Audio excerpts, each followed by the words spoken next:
नमस्कार, आप live cities का खास कार्यक्रम देख रहे हैं सुबह की चाय और मैं हूं वसीम खान। देखिए, मुस्लिम संगठनों ने मोर्चा खोल दिया है। आरजेडी कार्यालय के अंदर मुसलमानों की भीड़, लालू तेजस्वी भी तैयार। वहीं खबरों के सिलसिले में हम बात करेंगे, बिहार में क्या डोमिसाइल लागू होगा, सवालों से घिर चुके हैं शिक्षा मंत्री सुनील कुमार। वहीं खबरों के सिलसिले में देखिए, बीते दिनों इंटर परीक्षा का रिजल्ट जारी हो गया, लड़कियों ने परचम लहरा दिया है। वहीं खबरों के सिलसिले में बात करेंगे, राहुल गांधी ने बिहार के सभी सांसद और विधायकों को बुला लिया। बड़ी बैठक, बड़ा फैसला, बड़ा निर्णय भी लिया गया है। देखिए, फ्रेम में आपको हमारे सहयोगी आलोक दिख रहे होंगे, जो खबरों की दुनिया में आपको हर समय अपडेट रखते हैं। सबसे पहले और सबसे महत्वपूर्ण सवाल, मुसलमानों ने मोर्चा खोल दिया है, मुस्लिम संगठनों ने मोर्चा खोल दिया है, राजद कार्यालय में भीड़। नहीं, देखिए वसीम, पिछले दिनों इसका इफेक्ट भी देखने को मिला था। ये वक्फ संशोधन कानून की बात है, वक्फ अमेंडमेंट बिल की बात है, जो संसद में लाया गया था 2024 में।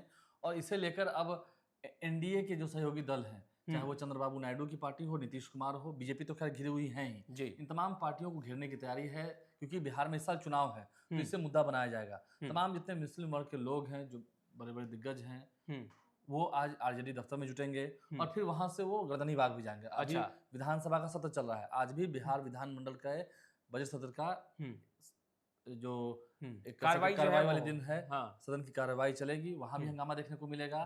लेकिन तमाम जितने आरजेडी के विधायक, विधान पार्षद हैं, वो भी उनके साथ वहां से गर्दनी बाग जाएंगे। गर्दनी बाग में लालू प्रसाद और तेजस्वी यादव के भी आने की सूचना है। यानी तेजस्वी यादव, लालू प्रसाद यादव पहुंचेंगे? पहुंचेंगे, बिल्कुल पहुंचेंगे, क्योंकि बात अकिलतों की है, मुसलमानों की है। और ऐसे में सेकुलर की जो एक बात होती है, सेकुलरिज्म की जो बात होती है, उसे भी तो दिखाना है। बिल्कुल। तो लेकिन देखिए, मुस्लिम तबके के लोगों ने इस मुद्दे को कैसे गरमाया। पिछले दिनों जब नीतीश कुमार के यहाँ इफ्तार पार्टी थी, तो कई मुस्लिम संगठनों ने इस इफ्तार पार्टी का बॉयकॉट किया, बहिष्कार किया। इमारत शरिया हों, ये तमाम जितने ऐसे मुस्लिम संगठन हैं, खानकाह हैं कई सारे, उन्होंने इसका बहिष्कार किया है। All India Muslim personal law board ने इसका बहिष्कार किया है। तो इन तमाम लोगों को एक मैसेज देने के लिए लालू प्रसाद ने भी इफ्तार पार्टी की थी, उसमें भी महामहिम राज्यपाल आरिफ मोहम्मद खां गए थे, नीतीश कुमार के भी इफ्तार पार्टी में गए थे। हालांकि नीतीश कुमार की भी इफ्तार पार्टी में बड़ी संख्या में जो अकलियत समाज के लोग हैं, मुसलमान भाई हैं, वो वहां पर मौजूद थे। तो ऐसे में वक्फ संशोधन बिल को लेकर लॉ, इसमें जो अमेंडमेंट किया जा रहा है, वक्फ अमेंडमेंट बिल को लेकर के आज विरोध प्रदर्शन होगा। मुसलमानों का गुस्सा भी दिखेगा। गर्दनी बाग में धरना स्थल पर वो पहुंचेंगे। तेजस्वी यादव, लालू यादव वहाँ पहुंचे, क्या कहते हैं, जो इसकी जानकारी है, उनके वहाँ पहुंचने की सूचना है, वो पहुंचेंगे और आवाज उठाएंगे, उनकी आवाज को बुलंदी से उठाएंगे। क्या सदन के अंदर भी इसकी सुगबुगाहट दिखेगी? हाँ, सदन के अंदर भी हो सकता है तेजस्वी यादव सेकंड हाफ में पहुंचकर वहां अपनी बातों को रखें, सदन की कार्रवाई के दौरान वो प्रोसीडिंग का हिस्सा ही बने। तो देखना होगा, ये गर्माहट रहेगी। आखिर क्यों जेडीयू जो मुस्लिम तबके की बात करती है वक्फ अमेंडमेंट बिल पर एनडीए के साथ है, क्योंकि वो एनडीए घटक दल है, तो बिल्कुल देंगे। बिल्कुल। मैं सुन रहा था पटना के पूर्व मेयर हैं अफजल इमाम, वो भी कह रहे थे कि बड़ी संख्या में लोग वहां पहुंचेंगे, वो भी वहां पहुंचेंगे। तो एक बड़ी तैयारी है मुस्लिम तबके के लोगों की, लालू यादव के साथ खड़े रहने की, तेजस्वी यादव के साथ खड़े रहने की। और ये साल चुनावी साल है, तो इससे मुद्दा बनाया गया है। यानी सवालों से मुख्यमंत्री नीतीश कुमार भी घिरेंगे। शिक्षा मंत्री सवालों से घिर रहे हैं डोमिसाइल को लेकर। और बीते दिनों सदन के अंदर जो तस्वीरें निकलकर सामने आई थी, तेजस्वी के विधायक शिक्षा मंत्री से भिड़ गए। तेजस्वी के विधायक है भाई वीरेंद्र, उन्होंने डोमिसाइल को लेकर सवाल पूछा कि जो जितने दिव्यांग लोग हैं उनकी बहाली की बात हो रही है, तो डोमिसाइल कब लागू होगा कि नहीं होगा। वैसे में शिक्षा मंत्री ने कहा कि नहीं, नियुक्तियां होंगी, उन दिव्यांगों की बहाली भी होगी, लेकिन डोमिसाइल पर अभी सरकार चुप है, सरकार इसे लागू करने के मूड में नहीं है। हालांकि तेजस्वी यादव इसके इतर कहते हैं कि वो डोमिसाइल नीति लागू करना चाहते हैं बिहार में डोमिसाइल नीति हो। तो ऐसे में शिक्षा मंत्री भी सदन में घिरे हैं, भाई वीरेंद्र ने उन्हें घेरा है। उसी वक्त सदन में मुख्यमंत्री नीतीश कुमार भी वो सब बातें सुन रहे थे। विधानसभा अध्यक्ष ने तो मामले को ठंडा कर दिया, लेकिन इस पर गर्मा गर्मी देखने को मिली थी विधानसभा के अंदर। शिक्षा मंत्री को जवाब देना पड़ा। देखिए, बिहार में वैकेंसीज निकल रही है, शिक्षकों की वैकेंसीज अभी होंगी, कई लोगों की नियुक्तियां भी होनी है, कई विभाग में नियुक्तियां होनी है। लेकिन जहां तक डोमिसाइल नीति की बात है, तो ये तो अभी संभव होता हुआ इस सरकार में नहीं दिख रहा है। यानी डोमिसाइल लागू वर्तमान में नहीं होगा, अभी तो ऐसा नहीं दिख रहा है। अब चुनाव के समय में सरकार लागू कर दे अलग बात है, लेकिन अभी ऐसा होता हुआ नहीं दिख रहा है। ये साफ है सरकार के उत्तर से। नियुक्तियां होंगी, बहाली होगी, नौकरी भी मिलेगी, लेकिन डोमिसाइल नीति ये अभी संभव नहीं।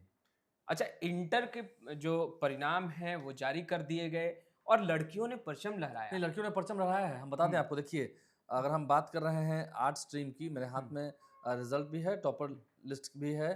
तो अंकिता कुमारी, अनिल कुमार शर्मा उनके पिता हैं, जो कि वैशाली की हैं। उन्होंने आर्ट्स में टॉप किया है। वहीं अगर हम कॉमर्स के टॉपर की बात कर रहे हैं तो रोशनी कुमारी, जो कि उनके फादर हैं सुधीर कुमार, जेएल कॉलेज हाजीपुर वैशाली की हैं, उन्होंने कॉमर्स में टॉप किया है।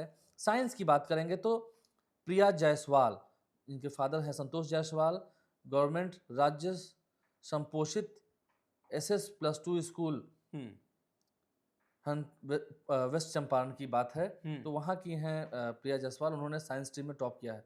तो तीनों ही स्ट्रीम में देखिए, ऐसा नहीं है, लड़के भी हैं लेकिन लड़कियों की संख्या ज्यादा। देखिए ना, अंतरा खुशी, सृष्टि कुमारी, ये तमाम जितने, निधि शर्मा, फिर अदिति सोनकर, अंशु कुमारी। कॉमर्स में अगर हम देखें तो शुरू के जो टॉप 5 हैं उसमें सिर्फ एक मेल है, एक पुरुष है, यानी और लड़कियां बाकी रेस सब में आगे निकली हैं। लड़कियां हैं। तो देखिए साइंस में भी अनुप्रिया हैं, या फिर वर्षा रानी हैं, ये तमाम लोग हैं, प्रिया जायसवाल हैं, सब लोगों ने टॉप किया है। तो महिलाओं का परचम लहराया है, बिहार की बेटियों ने कमाल किया। अच्छा है, उनके जज्बे को सलाम है, उनके मेहनत को सलाम है। और तमाम जो हो, चाहे वो छात्र हो छात्राएं हों, जिन्होंने बेहतरीन परफॉर्मेंस किया है, जिनको कल के इंटरमीडिएट के वार्षिक परीक्षा फल में सफलता मिली है, वो खूब आगे बढ़ें, तरक्की करें, पढ़ाई करें। जिनको थोड़ा मार्क्स कम भी है, वो भी हिम्मत न हारे, न हारिए हिम्मत, न बिसरिए राम, वही बनाएंगे बिगड़े काम।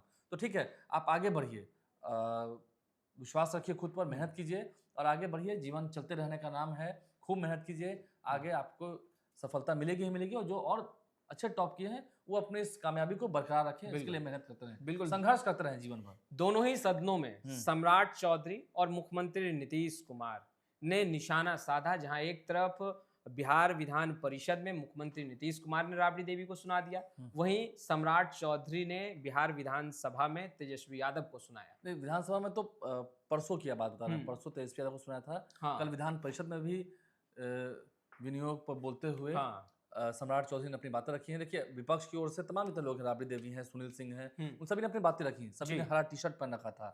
65% आरक्षण को नॉमिनी सूची में डलवाना होगा, इसको लेकर मांग की है। सभी जितने आरजेडी के विधायक हैं, विधान पार्षद हैं, वो ग्रीन टी-शर्ट पहनकर पहुंचे थे।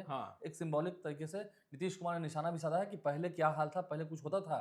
राबड़ी देवी पर भी निशाना साधा है कि सब कुछ तो इनके हस्बैंड का है, इनका क्या है, ये तो बस बना दी गई हैं, और इनके समय में कहाँ बिहार में कोई काम हुआ है। तो नीतीश कुमार का भी गुस्सा दिखा है। सम्राट चौधरी ने भी करारा जवाब दिया है सदन में, विपक्ष के लोगों को आंकड़े भी पेश किए हैं, कितना डेवलप हुआ है लालू प्रसाद के शासनकाल में, एक भी मेडिकल कॉलेज बिहार में क्यों नहीं खुला, ये भी निकाला गया है। वहीं सुनील सिंह ने भी कहा है कि बिहार में भ्रष्टाचार और लूट की गंगा बह रही है, अगर मृत्यु प्रमाण पत्र भी बनाना हो तो उसके लिए भ्रष्टाचार होता है, रुपए पैसा देना पड़ेगा, नहीं तो नहीं बनेगा।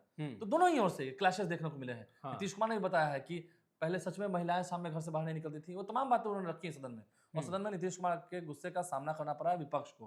विपक्ष तो समझ रहे हैं, हल्ला मचा ही रहे हैं, इस साल चुनाव है तो हंगामा थोड़ा और बढ़ा हुआ है। सम्राट चौधरी के रडार पर तेजस्वी यादव दिख रहे हैं। हाँ, कह रहे बड़े बाप के बेटे हैं, बड़े बाप के सदन में बेटे आते हैं, तुमताम और करते नहीं हैं। तुमताम करते हैं। तो सम्राट चौधरी ने भी उसी गर्मा गर्म लहजे में जवाब दिया। उन्होंने कहा है कि आप बात कर रहे हैं कि मैं चुनाव नहीं जीत के आता हूँ, जब 2010 में आरजेडी का हाल बहुत बुरा हो गया था, 22 सीटों पर सिमट गई थी, उस वक्त ये सम्राट चौधरी जीत के आया था। बिल्कुल, जब राबड़ी देवी भी राघोपुर से हार गई थी, तब ये सम्राट चौधरी जीत के आए थे। तो सम्राट चौधरी ने भी करारा जवाब दिया है, तेजस्वी यादव को बताया है हाल क्या था सच में पहले। और जो बात कर रहे हैं इधर उधर की, तो इधर उधर की बात मत कर, तो ये बता कि आशियाना लुटा कैसे। बिल्कुल, महागठबंधन के अंदर क्या खींचातानी की स्थिति उत्पन्न है? राहुल गांधी ने भी सभी विधायक और सांसदों के साथ बैठक की है। और यहाँ भी देखिए, बिहार कांग्रेस के प्रदेश अध्यक्ष बने राजेश राम, मैंने उनका इंटरव्यू भी किया था, हमारे चैनल ने कई बार उनका इंटरव्यू किया। तो उनका साफ साफ कहना है, हमें अपने संगठन को और मजबूत करना है और ऊंचाइयों पर ले जाना है। देखिए, अगर ये बात आरजेडी सोच रही है कि कम सीटों पर कांग्रेस को निपटा मतलब समेट देगी या मना लेगी, ये संभव होता हुआ नहीं। इस बार तेवर बदले, प्रभारी बदल गए, प्रदेश अध्यक्ष बदल गए, और कांग्रेस के राहुल गांधी भी देखिए अप्रैल महीने में राहुल गांधी भी पटना आ रहे हैं, उनका एक कार्यक्रम होना है। तो एक बड़ी तैयारी है। कांग्रेस में कन्हैया कुमार ने मोर्चा संभाल रखा है, पप्पू यादव ने मोर्चा संभाल रखा है। तो ये सभी लोग मिलकर तैयार हैं, कांग्रेस को कैसे बड़ा बनाए, उसका संगठन को और मजबूती दें और लोगों को जोड़ें। तो ऐसे में तेजस्वी यादव के साथ मैनेज होगा नहीं होगा। देखिए, पिछले दिनों आरजेडी की इफ्तार पार्टी थी जी, कहाँ कोई कांग्रेस के बड़े नेता पहुंचे। वीआईपी के नेता तो मुकेश सहनी वहां मुजफ्फरपुर में थे। एवरीथिंग वाज प्लान, सब कुछ प्लान था। कोई तो कांग्रेस के बड़े नेता दिखे नहीं उसमें इफ्तार पार्टी में। तो ये मैसेज दिया जाता है कार्यक्रम में। किसी का आना ना आना ऐसी बात नहीं है, लेकिन सभी का एक बार में नहीं आना, ये मैसेज दिया जाता है। यानी सब कुछ ठीक हाँ, नहीं चल रहा है। हम सहयोगी हैं, लेकिन आपसे कमजोर नहीं है। तो इस बार क्या 70 सीटों को लेकर के और कहीं ना कहीं 70 से तो कम प्रेशर सीट पर पॉलिटिक्स, 70 से तो कम सीट पर कांग्रेस मानने से रही, ये तो असंभव है। कहीं ये प्रेशर और पास से जब 70 सीटें कांग्रेस मांगेगी तो वीआईपी पार्टी भी, मुकेश सहनी कह रहे हैं अति पिछड़ा का बेटा डिप्टी सीएम होगा, SP CM Mukesh Sahni deputy CM, तो फिर कांग्रेस पार्टी क्या करेगी? कांग्रेस को भी तो अपना वजूद बचाना है, बिल्कुल। तो फिर लड़ लीजिए अकेले आप लोग। यानी और आलोक जी जब- आप और कह जिनका रहे और जिनका स्ट्राइक रेट लेफ्ट पार्टीज का अच्छा था, फिर वो क्या करेंगे? यानी आलोक जी आप कह रहे हैं कि 2020 वाली तस्वीरें फिर से दोहरा सकती है, जहां मुकेश सहनी प्रेस कॉन्फ्रेंस छोड़कर चले गए थे। वो हम नहीं कह सकते हैं छोड़ेंगे तो नहीं, लेकिन हाँ आरजेडी को थोड़ी कुर्बानी देनी होगी, कुर्बानी देनी होगी। नहीं तो फिर सबके मन लायक सीटें होनी चाहिए। ठीक है, घटती बढ़ती, थोड़ा घट जाना थोड़ा बढ़ जाना ये चलता है, लेकिन सबको मिला के तो चलना होगा ना, क्योंकि सीएम किसको बनना है? तेजस्वी यादव को। बिल्कुल। तब अभी तो कांग्रेस ने कहा है, नए जितने प्रभारी आए हैं, नए अध्यक्ष आए हैं कि नेता तेजस्वी यादव होंगे। सब कह रहे हैं कि पार्लियामेंट्री बोर्ड में बैठक में तय होगी, तो हो गया। इधर भी कांग्रेस में जो बदलाव हुए हैं वो इशारा दे रहे हैं कि महागठबंधन में भी सब कुछ ठीक हो जाए, ऐसी उम्मीद है। अभी है कि नहीं है वो तो लोग ज्यादा बेहतर जाने। देखिए बिहार में सुशासन की सरकार चल रही है, इस बात की चर्चा खूब होती है, और देखिए विपक्ष भी लगातार समय समय पर सवाल खड़े कर रहा है मुख्यमंत्री नीतीश कुमार पर। ऐसे में बीते दिनों तस्वीरें निकलकर सामने आई पटना वुमेन्स कॉलेज के बाहर। देखिए फायरिंग की खबरें निकलकर सामने आती है, एक घायल होता है, एक चोटिल होता है। और देखिए पीयू यानी पटना यूनिवर्सिटी में अभी चुनावी माहौल है, चुनाव प्रचार प्रसार चल रहे हैं। ऐसे में तस्वीरें जिस तरीके से निकलकर सामने आ रही है, कहीं ना कहीं सवाल शासन पर भी खड़े होते हैं। खैर दावा किया जा रहा है कि अपराधी जिस रूप में और जिस तरीके से सामने आएगा उसे उसी तरीके से जवाब भी दिया जाएगा। फिलहाल इस वीडियो में इतना ही। अब तक आपने हमारे चैनल को सब्सक्राइब नहीं किया है, तुरंत सब्सक्राइब कर ले। आपका बहुत बहुत शुक्रिया।